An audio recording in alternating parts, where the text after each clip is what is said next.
Hello and welcome. My side of the bag, Drew Hinesley, Scotty Worldwide. And first off the tee today, Scotty's got the peg in the ground. The floor is yours. I'm ready, Drew. We are 99 days away from December 2nd and Molly Marcousem stepping down as commissioner of the LPGA. And as a member of that organization, as someone that makes their living off that organization, I find it quite frustrating that we are no closer to a commissioner. We're no closer to any names that have been put out by the LPGA of who's been a finalist. All we know is we have a search committee, and then also too now we know we are working with a firm.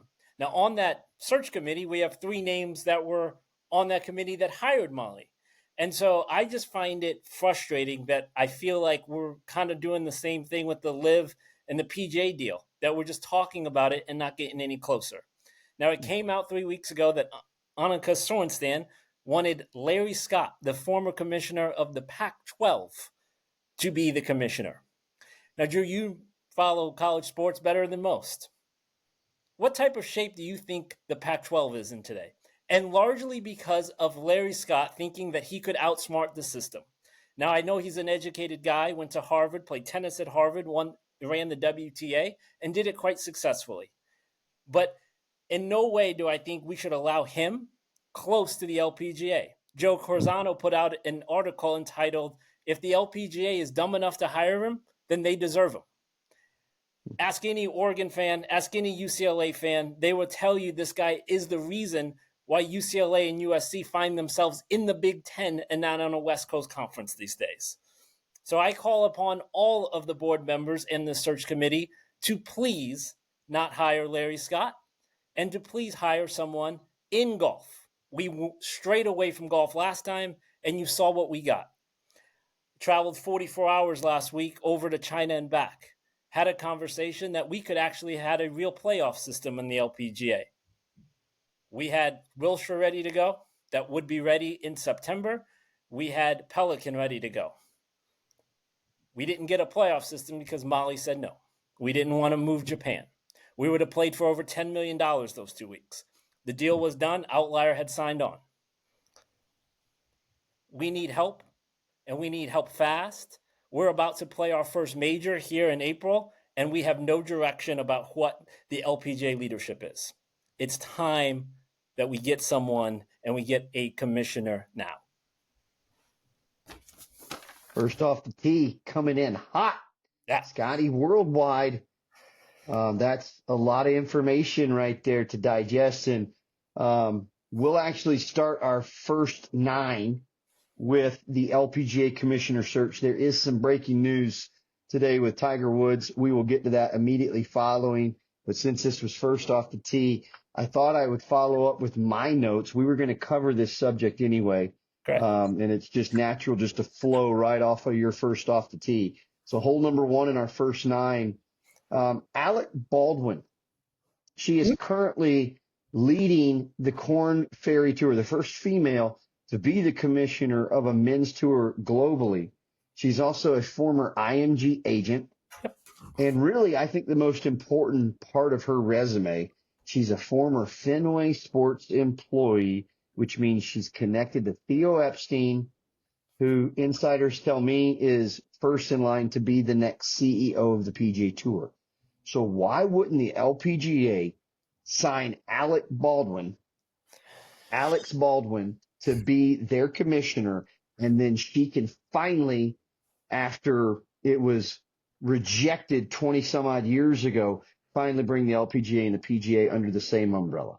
Let's unify all of golf, not just PIF and the PGA Tour, not just the Saudi investment fund and the Americans. Let's bring all of golf together and let's see what we can do to grow the game as one unit instead of 5 or 6 different tours around the world. And this is a perfect opportunity for the LPGA to hire a woman who's been in a man's world, who is connected to what's soon to be, I think, the most powerful man on the PGA Tour, not named Jay Monahan. This is a great opportunity for symbiosis and for everybody to be pulling the same direction on one big rope. I think it's low-hanging fruit. Name your price. We'll pay you whatever. Yeah. But the West Coast, the Pac-12 guy, no thanks. Let's get a woman leading a woman's organization. And I've said this many times to you. The first 30 to 90 days of your tenure, you go and have a meeting with every single Fortune 500 company that has a female CEO. And I've sent the list to you more than one time. Yeah. And you need to get those people on board backing women's sports. And I've said it before, if tennis can do it and they've been doing it for 20, 30 years, then golf should be able to do it. The women should be able to play for the same amount the men play for. And maybe a market correction needs to happen. And a lot of people are going to dislike me for saying this, but maybe we need to bring the men's purses back down to reality instead of the inflation that's happened the last 3 years. Bring that back down to reality and allow the women to match that and play for the same amount. I don't know why we can't do it. At least maybe let's start playing for some of our major. I mean, obviously they don't have an Evian championship, but like I've said it a long time, like where's KPMG and why haven't they stepped up, right? Like where's PJ of America? Like why do we have to go get an accounting firm to get our purse up for that? That's on the PJ of America. And by the way, like they're not criticized for that. So well, again, a commissioner and the right commissioner would go a long way to fixing that. I was part of the LPGA when Carolyn Bivens took over from Ty Votaw. Ty Votaw, great commissioner. Wasn't Mike Wan. Mike Wan's the best ever in the history of the LPGA. But Ty Votaw handed over to Carolyn Bivens, and I was out on the LPGA then, and that's when the PGA deal got rejected. We need to correct that mistake from 20 years ago, come under the same umbrella, and hiring the Korn Ferries commissioner would go a long way in connecting that bond. All right. Second hole in our first 9, breaking news on March 11th, 2025 in training for we would assume his upcoming Masters appearance. Tiger Woods feels a tear in his left Achilles. Upon inspection, it is ruptured. This morning, I am told he had surgery to repair that. Don't know what a timetable is. Almost 100% certain in my mind that the Masters is out and that walk at Augusta National, that's no chance. Quail Hollow, not a great walk at the PGA. Possibly exactly 3 months from today, you'll be playing practice rounds at the U.S. Open. So that's 90 days, maybe U.S. Open. Don't know why he would push it. And I certainly don't know why you go play in the rain at Portrush. So we may not see Tiger Woods playing another major until he's 50 years old in 2026, thanks to today's news. Yeah, obviously disappointing. I think best case scenario, we see him at the Hero for this year, place where he would have the time to get better, heal. There's no way he can. I mean, it's a rupture. It's not just a tear. Remember, Bernhard Longer came back, but that was just a tear. This is an actual complete rupture. And Bernhard Langer is also a bionic man, Tiger. We have seen is not. Right. And like, obviously, how many great athletes in all sports, they've been doomed by the Achilles rupture. I mean, the list is long. And I mean, I have to think there is a little bit of me that says this might be the end. Yeah, when I heard the news today, I actually took a deep breath and said, that's a big blow. For those guys like me that were still kind of okay when the stars align right, maybe it's St. Andrews, maybe the putter gets insanely hot at Augusta, maybe he could do it one more time. Today, I'm pretty firm in the camp that I think winning majors that's out of the question now. I just think he won't be as sharp to win until 2026. By then he's 50 years old. We've seen guys like Tom Watson, Greg Norman all compete into their 50s, usually at the Open Championship where it's flat and they know how to get themselves around. So maybe, St. Andrews comes around every 5 years. Obviously, Tiger's going to play in, I would think, 1 or 2 more at the very least at St. Andrews before maybe one final trip just to say goodbye. But at least one more time where he could be considered competitive before he's completely irrelevant if if we ever dare say that about Mr. Woods. Correct. But today was a huge blow to all of those Tiger apologists, including myself. Yeah, and listen, the man's battled so many injuries in the last 7, 8 years. I mean, he's been rehabbing, it seems like, for the last 10 years. That was 5 wins in 2012, seemed a long, long time ago. That was the last time he's probably dominant year and played a full schedule for him, which he's never played a full schedule. But yeah, I think best case we see him at the Hero, and then maybe see him somewhere early, maybe Genesis in 26. So yeah, unfortunately, bad news. And all of our lives are better when Tiger's playing and we're watching him on TV, whether it's TGL, whether it's at the Open Championship, and there's nothing like Tiger at Augusta. So certainly will suck. See if he shows up even to the dinner on Tuesday night. You don't know. Well, as a fan, this really couldn't come at a worse time. The game's trying to reunite. There's powers moving behind the scenes, but he is the needle, and nobody, as you said, brings eyeballs to the game like he does and like he does at Augusta National. And it just really is a gut punch as a fan, just thinking, man, I was really looking forward to seeing him roll down Magnolia Lane to compete a month from now, and that is certainly not going to happen. All right, hole number 3 in our first 9 here on my side of the bag, sponsored by Birdie Brands and Uncle Keith's Red Sauce. Arnold Palmer Invitational, and I've got a /API/NBC talking points on this one. Hold on now. I'm an NBC employee. You're getting close to home. You're getting close to home. I'm a Comcast NBC Universal employee, and I actually personally know the people sitting in that truck making those decisions to go to commercial, to cut back early, to try to get the shot before they completely miss it. I know all the things, the commercials, the funding, all the things that come into play. So I have some opinions, but I want to hear yours first. I watched every shot. I had gotten back Saturday night from China, so I had all Sunday, and I watched almost every shot on Sunday. I didn't think, first of all, let me give credit, because the drone shot was phenomenal. Like, I love that, the carry in the air. Like, they deserve, I know CBS was first, but they deserve all the flowers for that. I really enjoyed watching that. The one thing that I think was bad is that we really didn't get to see Russell Henley's lie on the chip in on 16, and we came back from commercial basically just before the ball went in the hole.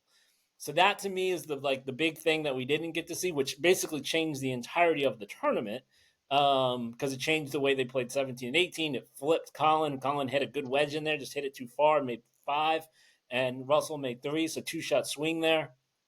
Would have loved to see it. But Drew, better than most, how hard it is to get everything and who makes those calls. You're not always going to get it right. They're doing their best. They can't show everything. And so, I'm not going to beat them up today because I enjoyed watching it. I thought they did a pretty good job. If anything, watching NBC I thought there's just a lot of voices. Like, I don't know if I'm listening to Faxon. I don't know if I'm listening to Smiley. I don't know if I'm listening to Dan Hicks. And by the way, this week's going to be even worse because now Tirico joins the booth. So if anything, I just think we need to smaller, not as many voices going on, because I don't know who's talking half the time and what they're talking about. I wouldn't say it's worse because Mike Tirico's there. Let's be fair. He's awesome. Okay. He's an awesome guy, and he's going to be doing the set stuff with the clubhouse in the background. He's not necessarily going to be play-by-play, but I'm getting deep in the weeds here because I know how all this works. I'll say this. I saw Russell coming across the bridge out of the corner of my eye because I just know how to look for these things. When Colin's ball came to rest on his third shot, the wedge shot into 16, and then we went to Corey Connors' tee shot on 17. And I know that off to the right of Corey Connors' tee shot is Henley's chip shot. And I know in the truck they can see both of them. And when I saw Connor's ball come to rest on the fringe, in my mind, I'm already flipping and just, meshing over to the 16th green. Yeah. And so when I see it go to an advertisement, I'm thinking, yeah, Henley was in the rough. I mean, maybe he's not going to hit a great shot, and maybe we'll hear the Dan Hicks, while we were away. And so it was just an absolute fire drill trying to come back. And that happens. Golf Twitter is merciless, Correct. and they barbecued NBC. Rolex, massive sponsor in golf, massive investor in the game of golf. That was the ad that played. Again, they paid for it. They Yeah. paid for it. They paid for a huge time. And guess what everybody's talking about this week? The Rolex ad Yeah. on the 16th hole at Arnold Palmer. Win for Rolex, okay? I don't think Rolex wanted to get in the way of the tournament, but they paid for a prime time spot. Final group, 70th hole. You're going to play our minute ad, whatever it was. And it's just one of those, I guarantee you, nobody in the truck felt good about the way that thing got slam banged together. And everybody in the truck is going, oh, where could I have saved a second in the last 120 seconds of my life? Yeah. Everybody was looking for a fix immediately in the truck. Yeah. There is nobody that feels worse than the director, Tommy Roy, who's been doing this a long time. He's seen a lot of shots. He knows how to do this backwards and forwards and twice on Sunday. Yeah. He wasn't trying to make a mistake. My boss, Abby Johnson, sitting next to him in the truck, she wasn't trying to make a mistake. And I don't necessarily think they made a mistake. We did see the shot, and they did do a good job of showing a lot of replays. Right. They did the best they could with it, like I said, a fire drill. And they didn't miss the shot. Live, we got to see it go in. And again, Golf Twitter is merciless. Let them say what they will. Yeah. But most of those people have never been within 10 miles of a TV truck, much less try to navigate. I mean, there was I would say 10 guys still on the golf course. Yeah. Maybe 4 of them had a chance to win, and they're all moving at their own speeds. And all of that gets juggled every single week. And the only time we talk about the folks in the truck is this one. Is when something bad happens. So again, it's not going to happen this week. And there is a feature that we like to use called playing through. And my thought is it wasn't available because Rolex wanted the full screen ad, and they probably paid a premium price for that full screen ad, which paid for a lot of that television production, which we all enjoyed over the weekend. So I think we all have to balance it again. It is a business. It's a show. And that's how we refer to it at NBC. We say, all right, let's have a good show today. Because that's what we're doing. We're putting on a show. The golfers are the actors, if you will. And so that's how it works. And sometimes in a show, as we say, the show must go on. And Russell Henley wasn't waiting around for anybody to come back from commercial. No. And he plays fast. I mean, he gets on with it, right? Correct. So I love that. I mean, and wasn't that he had the shot on 17. He took the club out immediately, knew exactly they were going to hit cut 5 iron. He doesn't take practice strokes when he putts. I mean, you got to love the guy. Right. And in that case, it just didn't work out for everybody that was viewing it on network television. And that's unfortunate. But now let's get to the actual winner. We've spent a lot of time on my friends at NBC. Yeah, Russell Henley, absolutely. As we say, when it's the Masters or something, guy had one arm in the jacket, right? I mean, Colin had a hand on the trophy. Correct. What was it? 4-shot lead with 5 to play? I think he was 3-shot lead? 3 shots playing 14. Yeah, with 5 to play. Yeah. And, I mean, I don't know about you, but I didn't really feel like he had much of a chance on 17-18. I mean, it was like Russell took it, and he took all the air out of that balloon. And Colin, to his credit, I mean, that was a pretty good 2-putt on 16 because he motored it by on his birdie putt. I think he was shocked that he was now trailing, and it just took a second for his heart rate to go down. He hit a great wedge on 16 too, but I think he just pured it a little bit too much and adrenaline been going, and it didn't really spin back as much. And 17, he didn't hit a great shot. He had way left. Got to be way more aggressive at that. I don't necessarily think that was him and JJ's line. And then on 18, you never say never. You've seen so much happen there. But again, didn't hit a great shot. Another great 2-putt to get second there. So, well, and in that situation, Russell was 3.5 feet. It was no, kick in for Russ. he eventually would sweep it in. But Colin, that first putt, and I'm actually watching it with my wife, and I said, Yeah. I mean, I told my wife, I said, I've been on this green. It is so fast. And all he has to do is breathe on this thing and he gets to the hole. Yeah. And I saw him make the stroke. I said, that thing needs to sit. And as soon as he hit it, I'm sure he was like, oh, God. I mean, you could, again, the folks at home, I don't think you guys understand. Not only is your heart racing, but you feel it in your fingers. You feel the heartbeat Oh, yeah. in your finger. And it is hard sometimes to sequence that with a stroke. I mean, your fingers are throbbing in that. Your body does such funny things in those situations. Yeah, but again, I know close call for Colin, but I think you got to give all the credit in the world to Russell Henley. He came out, he won it, he hit the chip in, he makes his 5th career win. He's up to $37 million. All but assures himself a trip to Bethpage on the U.S. Ryder Cup team now. Oh, he assured himself a trip to Bethpage while he played in Montreal. Let's just keep it real. But now he got a Ryder Cup selection when he killed it in Montreal. Now goes to 4th on the Ryder Cup. I mean, if you look at the way he's played this year, T30, T10, T5, T39, T6, and first. Well, and I've been in the final group with him at a U.S. Open on a Saturday when he didn't have his best stuff. And he just kept fighting and just kept swinging. And that was when Jon Rahm won at Torrey Pines. Nobody remembers that it was Russell Henley and Richard Bland that were in the final group on Saturday of that U.S. Open because it became the Bryson and Jon Rahm show on Sunday.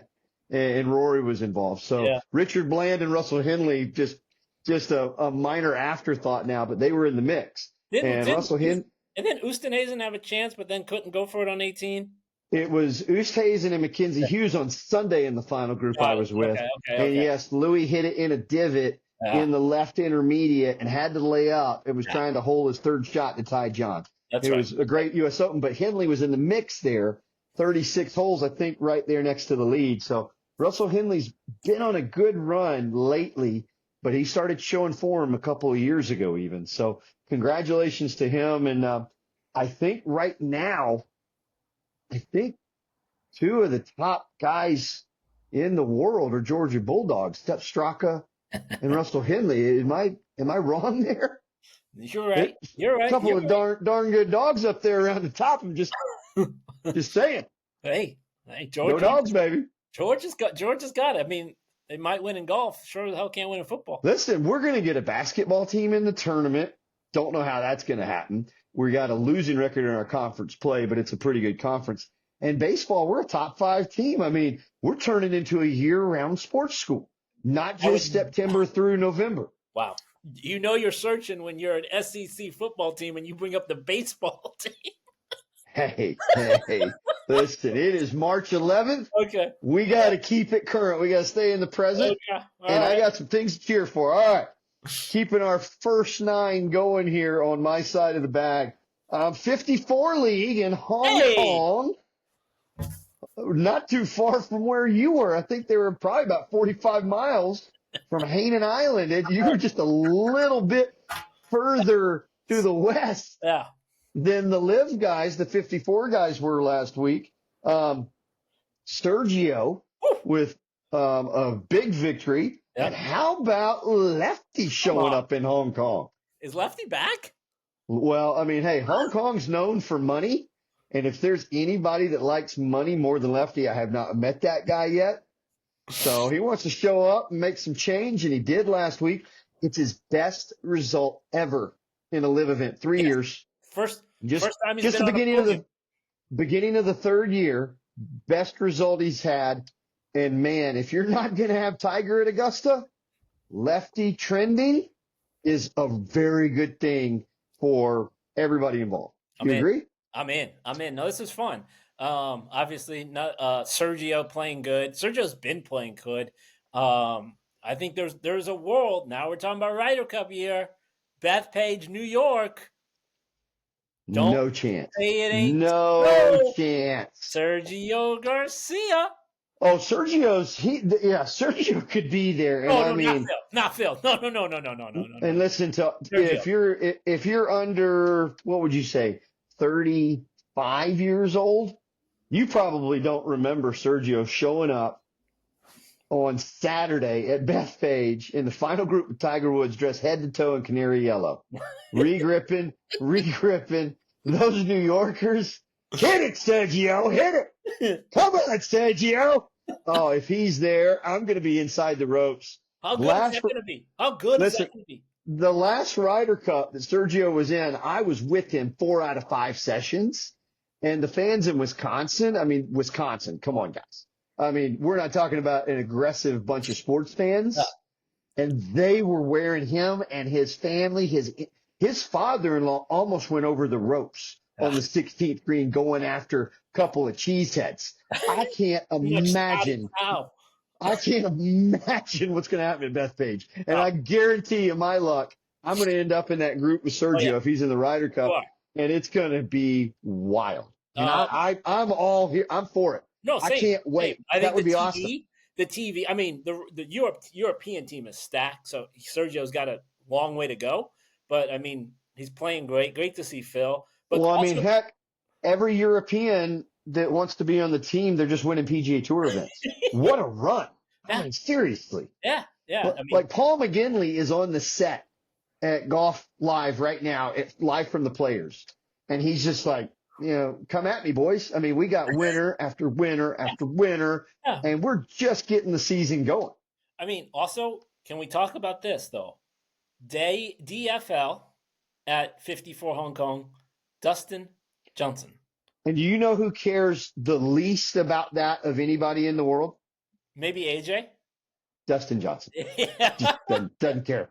Doesn't care. I saw an article. Somebody was like, former major champ might be, seeing the end of his career. And I was like, it's not the end of his career.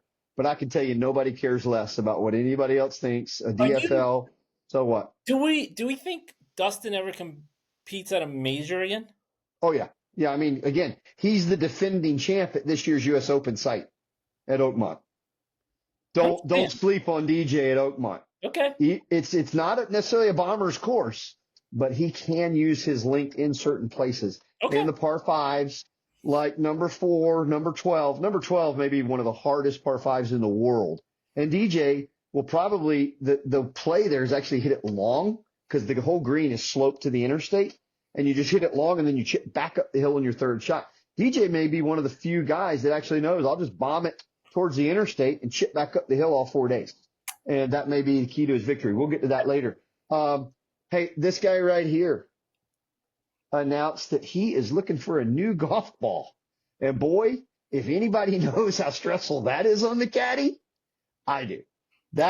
I'm telling you, I laughed when I saw this article because I'm like, oh my gosh, like the week before the 2016 Masters when we worked together is when we started testing the week before, like the Wednesday before the Masters is when we started testing the new Cobra clubs that we were going to put into play at Harbor Town.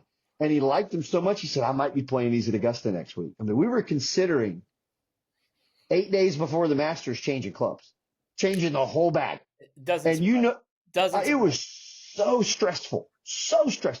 And I can't even remember how many events I worked for him, but I know this. Never did I go from one event to the next and all the variables were the same in the bag or with the golf ball. Everything was changing all the time. So I hear Bryson looking for a new ball that doesn't spin so much. I'm like, oh, poor Greg Bodine, defending U.S. Open champion caddy. And he's going to be doing Epsom salts with balls. Yeah. He's going to be doing all kinds of weird laser tests. They're going to be spraying water on him again. Yep. That whole thing that's happened in the past, that's what Bodine's going to be doing for the next 30 days before the Masters. Oh, yeah. And he'll get paid handsomely for his work, but he's going to be working. Oh, yeah. I couldn't imagine. So, all right. Now we move on to the next hole in our first 9, sponsored by Purdy Brands and Uncle Keith's Red Sauce here on my side of the bag. Scotty Scheffler update was my bullet point. Yep. And they covered this a little bit last night on Golf Channel. As I was writing this, I was like, well, that makes sense because they're saying the same things I'm saying. Scotty Scheffler, no wins in 2025. Uh-oh. Heading into the Players Championship. Uh-oh. Obviously missed 2 starts due to an injury. Do you know how many wins he had heading into the 2024 Players Championship? Well, he won API. One API. That was it. Yeah. He Okay. won API, was on form, won the Players, went on to win 9 times worldwide, including a gold medal last year. Yep. So again, he's only 1 win short, and he has 2 less starts And he has 2 top because 10. of an injury, and he has a couple of top 10s. I mean, my son was he was like, we're sitting on the FedEx Cup. Like, we're sitting at dinner tonight, and my son says, "What's wrong with Scotty? He finished tied for 16th last week." I said, "Son, do you have any idea how hard that is to do that in pro golf?" Yeah. Like, again, and he's 9 years old, and he's, he for a couple of years he thought Georgia won the national title every year, and the Braves won the World Series, and now he thinks that Scotty wins every time he tees it up. I'm like, buddy, Scotty for the rest of his career is going to be a prisoner of what the year he had last year. And so that's just the new expectation. And there's no other dominant force in golf, much the way that Nelly's done in the women's game now. I don't think he could ever live up to the year that they had, but that's what we expect. And unfortunately, that's why he's the betting favorite showing up this week. And he's a heavy betting favorite. Right. But Scotty, as Tiger is kind of leaving stage left, Scotty's kind of the guy now holding the mantle as number 1 in the world. Don't know if he'll ever be the needle. I know he'll never be the needle that Tiger was for many reasons. But like Tiger was always kind of held to that 2001, 02 when he held all 4 major titles at the same time, the Tiger Slam. He was always going to be compared to that, and that's obviously a nearly impossible bar to reach once, much less twice in a career. So he will have a very similar type of expectation set on him from here on out, unless he just completely goes off the cliff. Yeah. And then we'll talk about the redemption story, which has happened with Tiger as well. Okay. So I don't see the same type decisions being made in the Scheffler household. Just saying. But yeah, 9 wins, going to be hard to back that up. But man, I mean, he's got a chance for the Pat Riley copyrighted 3-peat. 3 in a row here at AP. Yeah, we'll see. Well, at Players, we'll see. Went 49 years, nobody backed up a win. And all of a sudden in the 51st edition, we're talking about 3-peat. Oh, how things change quickly in the golf media landscape. All right. Next. Also wanted to mention last week, Scotty, first in strokes gained off the tee, second in greens in regulation, 49th in putting. Yes. So very similar stats to kind of what he had at the early part of last year. And then once he got his putting a little sharper, again, 49th in putting. Well, if he cuts that in half and he's 25th in putting, he wins. Well, API was the anniversary of him putting that mallet in. There you go. And that's why we invite you for information like that. Gotcha. I mean, there you go. Very good job. All right. Next hole. And this may be a little in the weeds for some, but for us, this is actually, if you're a pro caddy, you're paying attention to agencies and agents. Yes. Pro tip. If you want to be a pro caddy, get to know pro agents. Wasserman, big shakeup. Butler Melnick leaves, and he doesn't leave empty-handed. A little Jerry Maguire, who's coming with me? How about a couple of European Ryder Cup stars in Ludwig Over and Sepp Straka?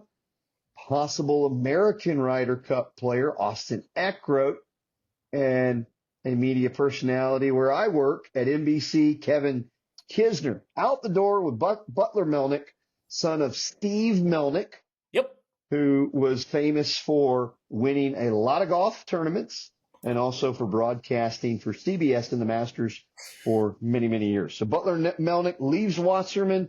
What does that mean for guys like us? Yeah, I think you said it. You hit the nail on the head. Like, if you're going to be a horse trader at this level of professional golf, you need to know the people that's going to call you for the jobs, because it's probably not going to be the player at this level. It's probably going to be their agent. So like anything, network, and there's no better network to find out what's going on and who needs a caddy. The agents, especially the higher of the food chain you go, the agents control more and more. This was big news because it comes like Wasserman's lost a few folks now. Cassette left and, starting her own thing with Always Alpha, took a couple of the female athletes over there. Alexa Pano has switched agents, even though she's still under the Wasserman brand. Obviously, they still have Lily, Nelly, Jason Day, Tony Finau, Cam, but there has been some. Wasserman definitely has lost a few clients in the last couple years and months. So I mean, they're still a big player in the game. So, no doubt. Aspiring caddies, if you can get a name at Wasserman, that's a pretty good get. But there's a fracture. And I'll say this: like, if you look at his clients, Butler's clients, Charlie Hoffman stayed, Michael Kim stayed, who was all underneath him. It's just now that those guys, Ludwig, Sepp, Austin, Kevin Kisner, have all left with him, and they've actually already changed their media rights to his new startup agency. So this is big because, again, agents control a lot in the program. And I know we have a lot of people that listen to the show. How do you get a job? Who calls you? Well, you better be friends with some agents. It's how I have my current job now. I know if you get a call, it's probably coming from an agent. So, do you know something I don't know? Am I getting a call? We'll just keep it at that. We'll talk off air, but certain guy might have played API this week. I don't know. All right. Moving down to our final couple of holes. We will play hole number 7 here on our first 9. Players preview. Okay. Ponte Vedra, Florida. The weather is going to be a factor. Looking at my app, okay, it says we're going to have some southern breezes on Thursday. I'd call it moderate, 8 to maybe some gust into the low teens. And then on Friday, it's going to flip. It's going to be a lot, I think, milder, 5 to 10 miles an hour, but it's going to come from the opposite direction. And as you know, I would much rather have a wind I can feel along with see and hear rather than just a wind I can see and hear and not feel because it's going over my head in the pine trees. And my boss is looking at me going, are you sure about that wind? Yeah. I'd love to feel it on my left cheek and go, yeah, boss, I got it right here. Yeah. You can't feel it. And you're telling him, hey, man, it's left to right up there. He's like, are you sure? Because that flag's moving left. And you're like, yeah, that's just the way it swirls. He looks at you like, what did you smoke this morning on your way to work? God damn it, you better be right. And again, there's no play. I know the TPC Sawgrass course really, really good. And there is no course that you want to be on with uncertainty less than that course. Every single shot is just disaster waiting to happen. It's, again, you look back at the old comments. My favorite comment from the players when the course was first built is Jack Nicklaus when he said, I've never been very good at stopping a 5-iron on the hood of a car. And it's still, at times, can seem like you're trying to do that there. And it is so scary. And I remember being with Scotty last year on 16, and he intentionally hit a 4 or a 5-iron and just laced it into those left bunkers, knowing he could just dump something out, even right of the flag if he needed to that back flag it's only about 4 paces from the water. People think about the water on 17. It's certainly in play on 16. And what most average fans don't realize is that water dips around the back of that green. So that third shot that Scotty hit, and you go and you watch the replays, and they'll show it, I'm sure, a lot this week. He almost holed it for eagle. And if that ball travels another 15 feet, it's in the water. And Scotty was never thinking of the water. That's how locked in he was. But again, you and I hitting that shot, that water's in play 9 times out of 10. I got a better chance of getting it in the water than keeping it on the green. And it's such a scary golf course in that regard. I mean, he was hitting like a 25-yard bunker shot. And he could have easily made a double bogey if he wasn't Scotty Scheffler and in full control and in full command of his game. So it is, I mean, Augusta National is you're dancing on the edge of a razor blade. But Sawgrass, you're doing the same thing, only at Sawgrass, water's in play 15 in the 18 holes. That's not the case at Augusta. Augusta, you make big numbers because you use the putter a lot.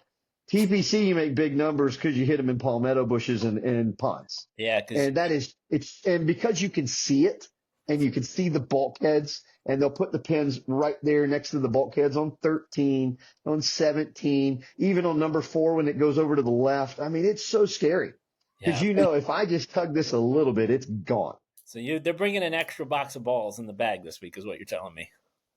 I mean, again, Ernie Els has the belief that every ball has exactly one birdie in it. So my question was always to his caddies, are you carrying 18 golf balls? Or are you going to be a pessimist and only think your boss is going to make 9 birdies today? I mean, that's a legitimate question. And Ernie's actually answered it recently, saying he never carried 18 because that was too hard, but he did have 10 or 12 in there.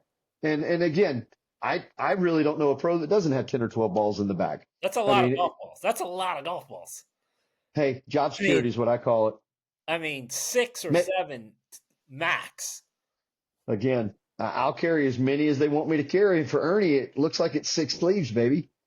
And at Sawgrass, you might need all 18 of them. I wouldn't make you carry my bag with that many golf balls in it. All right. So back to the players.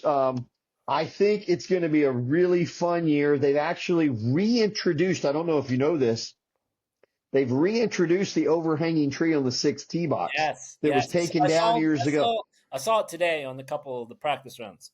So Davis Love and his team went back in and repositioned this tree, and it's really not in play. I mean, the way these guys, I mean, even hitting a hybrid, it's never going to get high enough that quick off the club face of these guys at this level, but you can't help but see it. And it's just and again, it's just to make you uncomfortable. Yeah. It's just to, it's like the line.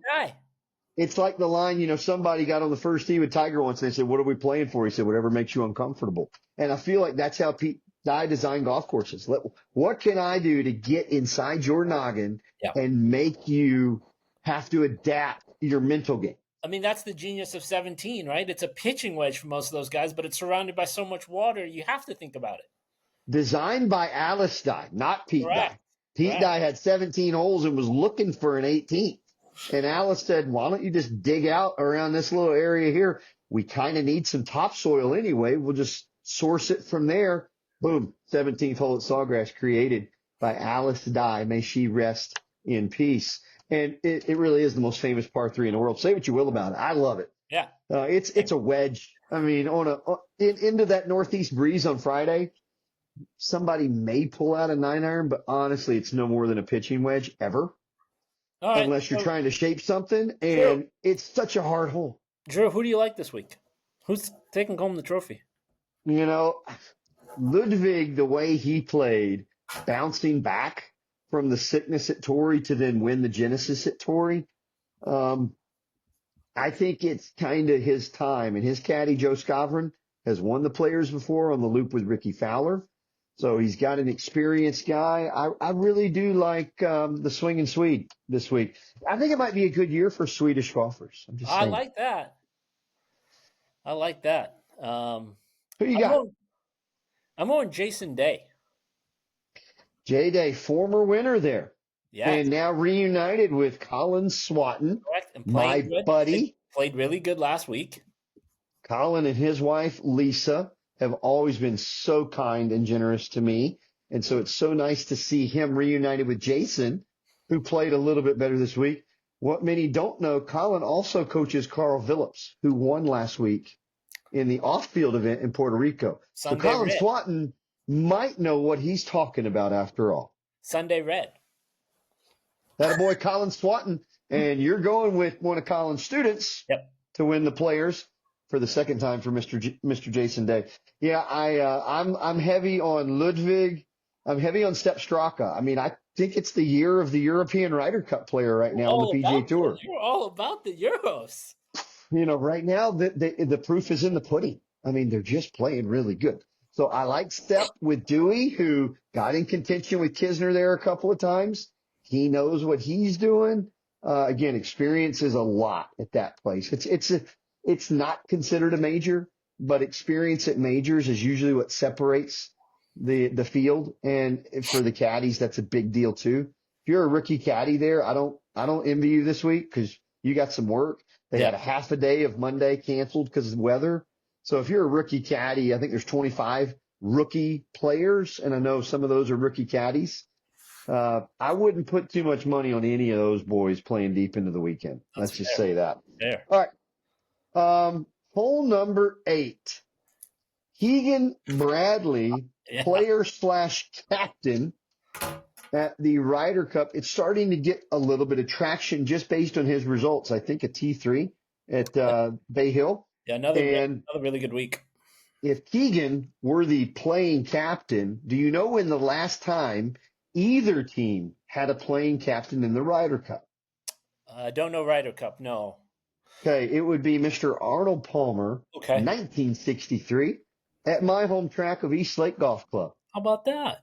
Oh, And upon his death in 2016, the bag that Mr. Palmer used at that Ryder Cup in 1963 is what was put on the first tee at the Ryder Cup at Hazeltine to inspire that team to its victory that week. And now that bag is located in the Palmer Room, just to the right of the foyer of East Lake Golf Club. So when you guys come and see me at East Lake, I'll show you Mr. Palmer's bag from the 63 Ryder Cup. And the reason it's current is because Keegan may reprise that role for the first time in almost 60 years, yeah. a Well, little over 60 years. I know Tiger did it in 19 at the President's Cup. Correct. I think there's a lot of speculation that we might see it at Solheim next year. But I think he's gonna play. I think he's gonna make it on points. I think he's inspired to do so, and I think he's gonna play. I mean, he's 15th on points right now. He's got the whole rest of the year to go. I think he's gonna do it. Do you know what the score of the 1963 Ryder Cup was the last time we had a playing captain? No, I do not. USA 23, the Great Britain and Ireland team, because we didn't have a European team at the time. GB and I, 9. 23-9. So Last time we had a playing captain. So there's some historical precedent in a positive way for the Americans to maybe encourage this.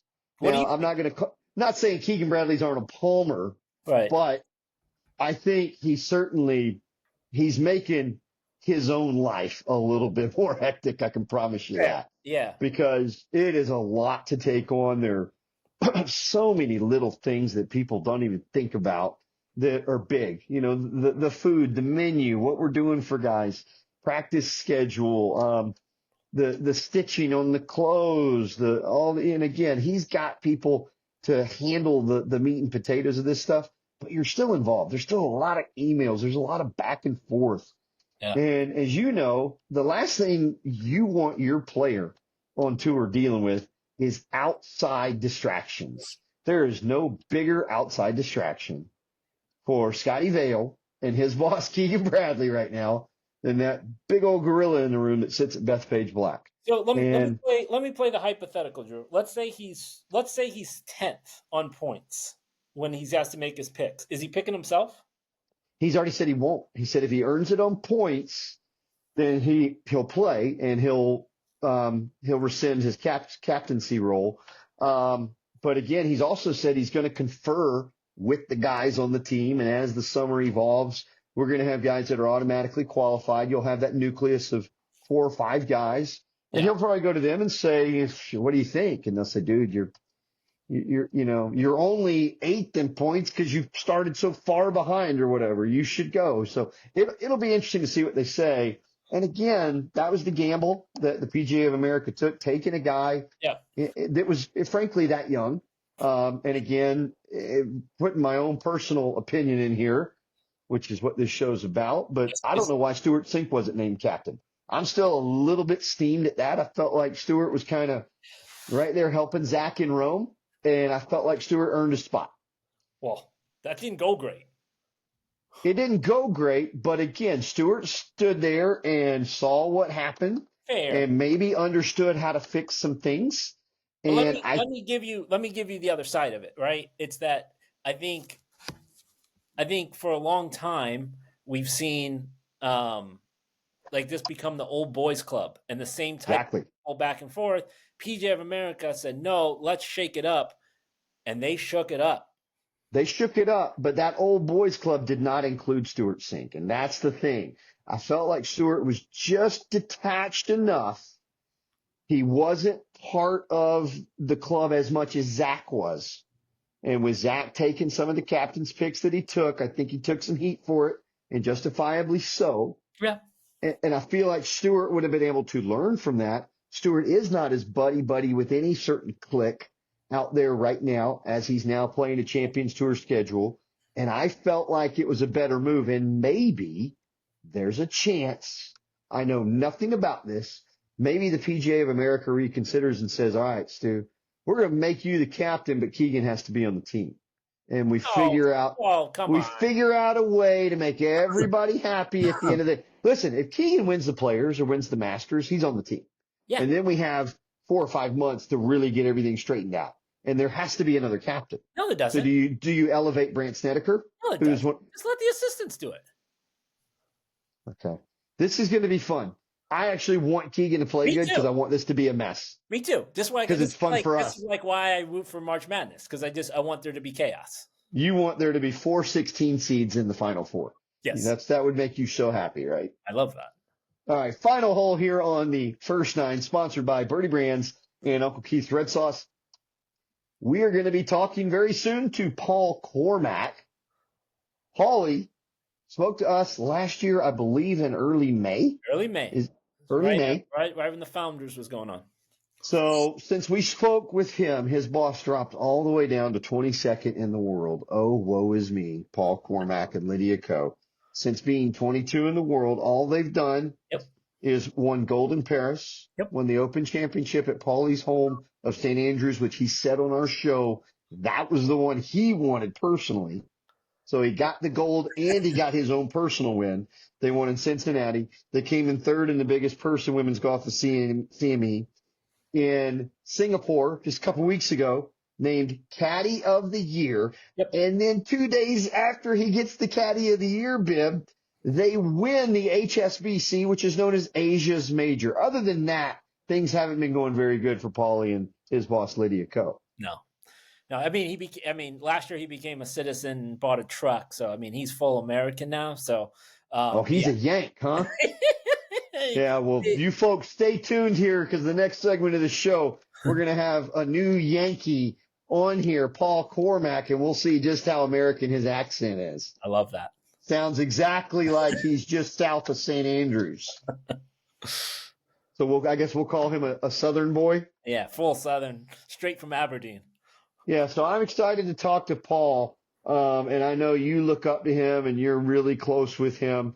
What do we expect to hear from him about his last few months of living the high life, caddying for Lydia? Yeah, I think it'd just be good to have him reminisce on kind of the run they've been on, which is unprecedented run. Hall of Famer. I mean, she made the Hall of Fame. Got her over the line, which is huge. Yeah, so I think just someone that's kind of on a heater like that. I know we had talked with McD about their year last year, but I think Paul, to kind of sum up a career, if you will, in Lydia's case, I don't think anyone really knows how much she's still going to play. What does she still want to play for? In the women's game, there is a Grand Slam and there is a Super Grand Slam because there's 5 majors. Is that in the case? She would need the KPMG and she would need a U.S. Open.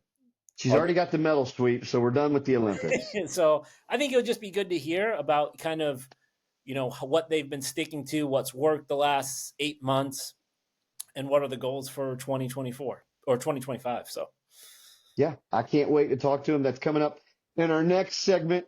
Give us a follow, give us the like on all the social media. We're on Spotify, YouTube, all the social media channels. Scotty, a couple final thoughts before we get to our interview with Paul.